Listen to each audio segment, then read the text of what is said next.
Bapak Efta, masa kecilnya ada di tebing tinggi ya? Iya, di tebing tinggi. Saya orang yang senang berjalan-jalan. Jadi lahirnya itu di Desa Pagarjati, Kecamatan Kikim dulunya, kemudian itu masuk wilayah Kabupaten Lahat. Itu masa kecil saya sampai sekitar umur 4 tahun, pindah ke Palembang. Nah, di Palembang, TK di Palembang, kemudian masuk SD kelas 1, masih di Palembang. Setelah kelas 2, pindah ke tebing tinggi di Kabupaten Lahat lagi. Kabupaten Lahat, tapi sekarang tebing tinggi itu masuk ke kabupaten baru, dia Kabupaten Empat Lawang. Di Kabupaten Empat Lawang, ibu kotanya di kota tebing tinggi. Nah, itu dari menyelesaikan SD sampai tamat SMP di tebing tinggi. Nah, waktu SMA, masuk lagi, pindah lagi ke Palembang lagi, menyelesaikan SMA. Jadi begitu masa kecilnya. Waktu S1 itu saya mempelajari tentang material amorphous. Dia materialnya itu tersusun dari zat atau unsur silikon dan karbon. Yang dilihat itu adalah efek gerak atomiknya, itu gerak vibrasinya, sifat vibrasi yang ada di material amorphous silikon dan amorphous karbon. Yang saya masukin itu adalah bidang fisika materi terkondensasi kalau di Indonesia, namanya kalau di bahasa asingnya condensed matter physics.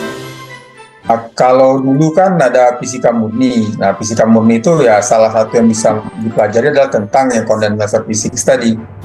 Itu ada perbedaan, ada persamaan, ada irisan antara material science dengan condensed matter physics. Pertamanya irisannya itu biasanya ada suatu wilayah yang bahan kajiannya bisa sama. Ya, kenapa? Bagian orang membedakannya begini, walaupun bahan kajiannya sama, kalau condensed matter physics dia mempelajari sifat fisiknya. Jadi seperti pertanyaan mengapa seperti itu. Jadi lihat ke arah mikroskopiknya sehingga muncul sifat makroskopik. Nah, untuk yang material science, menurut sebagian orang mereka hanya mempelajari masalah ke makroskopiknya saja, tampilannya seperti itu. Nah, untuk mendalamnya apa yang terjadi di dalam, mengapa tampil seperti itu, mereka kurang membahasnya. Kalau S2 dulu kan saya di Universitas Indonesia, dan penelitiannya masih itu melanjutkan pekerjaan saya di S1 tentang masih tetap sifat vibrasi pada material bahan padat yang tersusun oleh atom-atom silikon, karbon, dan juga hidrogen. Program diplomanya itu salah satu tujuannya itu untuk mengupgrade anak-anak lulusan S1 maupun S2 dari negara berkembang hingga mereka itu siap untuk melanjutkan ke program doktor atau kuliah di negara-negara maju. S3-nya di Ohio University di kota Athens, Ohio. Ya, state-nya Ohio, Amerika Serikat. Nah, yang menariknya itu walaupun state-nya, ibu kota state-nya Columbus, universitas tertuanya di yang Ohio University. Waktu itu mendaftar ke beberapa universitas, diterima 2. Nah, saya pilih yang di Ohio. Khususnya di daerah ini menarik. Nah, salah satunya itu Ohio. Kemudian tuh ada waktu di ICTP itu diceritakan oleh semacam kepala sekolahnya tentang alumni-alumninya sudah kemana saja. Nah, kemudian di Ohio itu di angkatan saya, waktu di ICTP, 1 atau 2 orang sudah diterima di situ. Kalau misalkan saya ke sana, saya udah ada teman. Karena kan saya baru daftar di tahun berikutnya. Jadi saya pilih universitas yang syaratnya saya mencukupi. Menurut saya tidak perlu mencari syarat-syarat tambahan, karena kalau untuk memenuhi syarat-syarat baru lagi saya harus mengeluarkan biaya ekstra. Jadi saya harus berusaha tidak hidup mewah. Jadi kita harus berusaha sedikit untuk realistis, membuat pengeluaran tidak terlalu besar untuk mencari sekolahnya. Saya kontak dulu kampusnya. Oh, ternyata program yang saya inginkan di sana juga ada. Ya, itu yang utama. Kampus muatan melalui molekul. Nah, molekul yang dibahas kan molekul DNA. Jadi kita yang mempelajari bagaimana elektron atau pembawa arus listrik itu merambat, bergerak di sepanjang satu molekul. Nah, molekul yang dibahas adalah molekul DNA. DNA itu kan beragam, macam-macam. Dan di setiap makhluk hidup yang dia bersel, dia kan ada DNA-nya. Bukan. Kan memang DNA-nya itu kan dari makhluk hidup, jadi itu dari molekul biologis. Tapi ada juga molekul sintetis karena bisa dibuat orang. Nah, tetapi yang kita bahas adalah tentang sifat fisikanya. Jadi kan fisika itu semua dia mempelajari tentang hal-hal yang di luar roh, sesuatu yang real, yang fisiknya ada. Nah, arus listrik bisa mengalir di kabel. Nah, di sini kabelnya diganti dengan molekul DNA. Jadi bagaimana arus listrik itu mengalir di molekul DNA.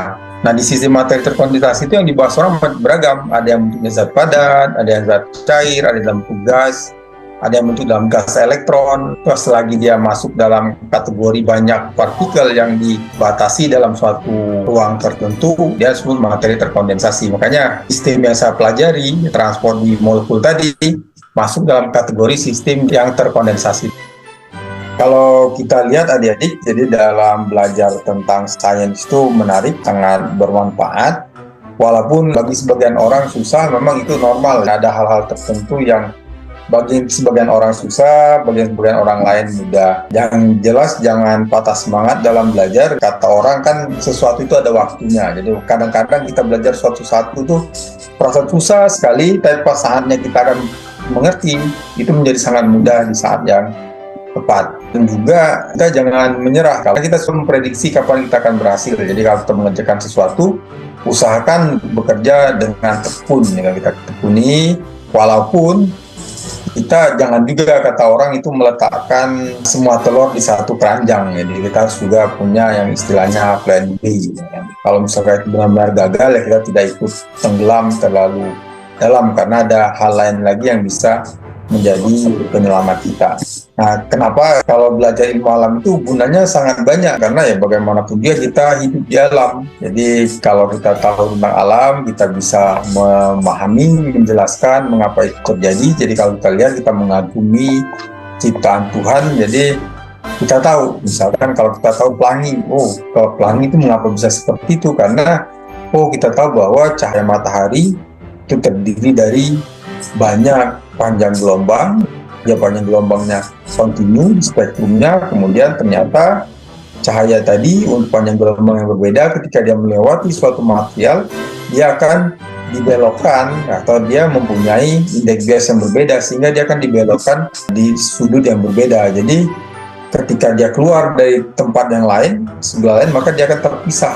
Cahaya yang awalnya kelihatan seperti putih, yaitu penggabungan dari banyak cahaya, ketika dia lewat titik-titik air setelah hujan, dia akan dipisahkan menjadi warnanya sendiri-sendiri. Nah, saat kita melihat, pelangi itu indah, jadi kita tahu, pelangi itu begitu. Kenapa ketika matahari biasa saja tanpa hujan, tidak ada pelangi, setelah ada hujan ada pelangi yang tampaknya sangat indah. Itu untuk menikmati keindahan alam. Jadi kalau dalam belajar apapun juga, melakukan apapun juga, pantang menyerah, coba terus. Kegagalan itu adalah keberhasilan yang tertunda. Misal belajar sepeda, sekali jatuh kamu berhenti, ya kamu tidak akan pernah bisa bersepeda. Tapi kamu terus belajar, pada suatu saat kamu akan tahu bagaimana cara mengendalikan dengan sepeda. Awalnya mungkin tertati-tati, agak miring-miring sedikit, semakin lama semakin lancar, bisa agak ngeburu sedikit. Kemudian ada juga yang lebih lancar lagi, dia bisa bersepeda tanpa memegang stangnya dan sambil dada-dada memperlihatkan pada temannya betapa pandainya dia bersepeda. Itu dia dapatkan itu karena ya terus berlatih dan rajin berlatih. Kalau misalkan awalnya dia menyerah, sekali coba menyerah, ya sudah, dia tidak bisa bersepeda. Jangan lupa syukuri apa yang ada. Ilmu ini banyak manfaatnya, karena kan ilmu yang luas tadi bisa dibahas, bisa melihat bagaimana teman-teman aktivitasnya, ada menggambar, ada belajar, kemudian bisa melihat juga teman-teman dari daerah lain, sehingga ya selain dapat pembekalan tentang ilmu alam, juga berlatih tentang matematika, dan juga bisa berinteraksi dengan teman dari seluruh Indonesia, walaupun untuk saat ini masih secara daring. Semoga di suatu masa bisa ada kegiatan yang dilakukan secara luar jaringan atau tatap muka. Selain belajar ilmu alam, walaupun tidak semuanya, hanya sebagian-sebagian kan lumayan daripada tidak sama sekali. belajar, dapat, kemudian bertemu juga dengan banyak teman dari seluruh Indonesia.